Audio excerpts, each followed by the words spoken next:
Well, they've got in touch to say overspending has been a real issue for this government.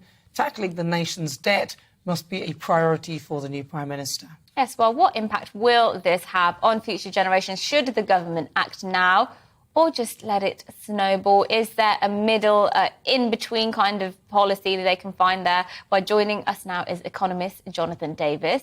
Thanks for coming on, Jonathan. This has been a key point of contention, hasn't it, between these two Tory leadership hopefuls.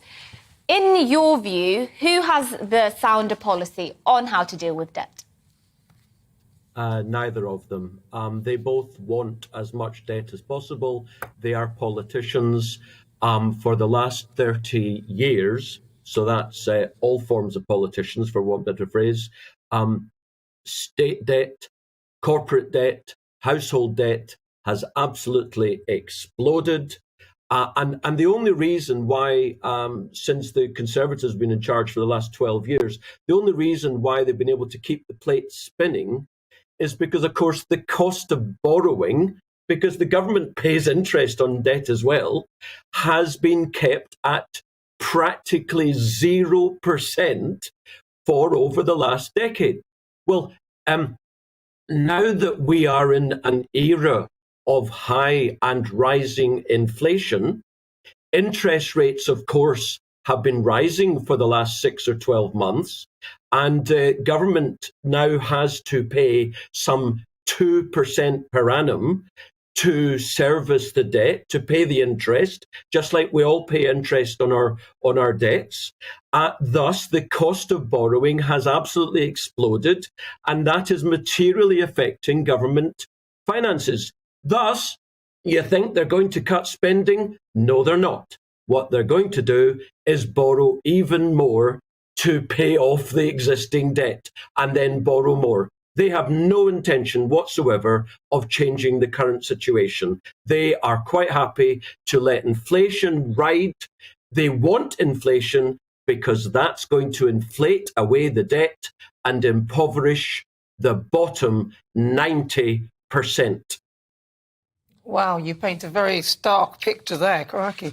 So then, if they both got the wrong approach, what would your approach be? What should they be doing? Well, they should be slashing spending. Everybody knows that bureaucracy has run riot in this country over the last generation. Look at the quangos. Look at the National Health Service. 1.4 million people work in health care in the UK. Only a half of them are medical professionals, for goodness sake. The fact is, the politicians have been, I've been writing about this for years, they have wanted inflation to happen. Inflation doesn't happen by magic. It happens by design. They stopped the oil and gas companies from finding and producing oil and gas.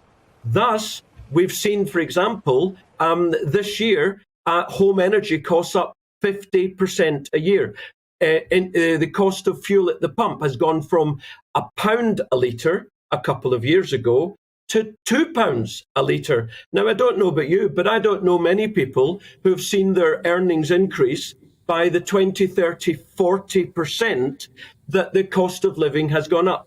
Well, so Jonathan, the politicians... Jonathan, no, I must make this point. Go on then, make it. The politicians need to slash spending. They need to cut it by a third.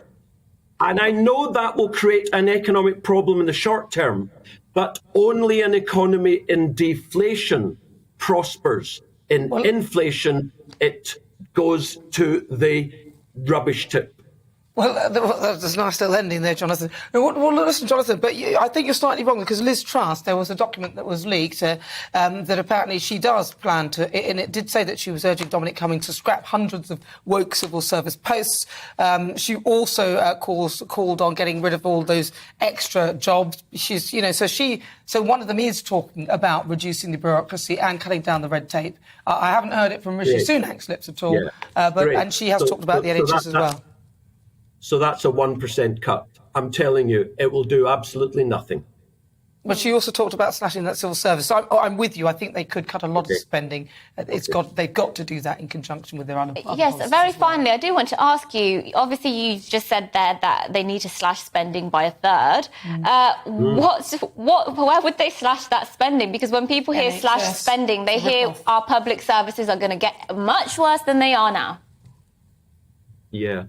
Well, again, you guys in the media, you always focus on the short term rather than the long term. No, we don't. You actually, by inference, you're actually supporting no material change.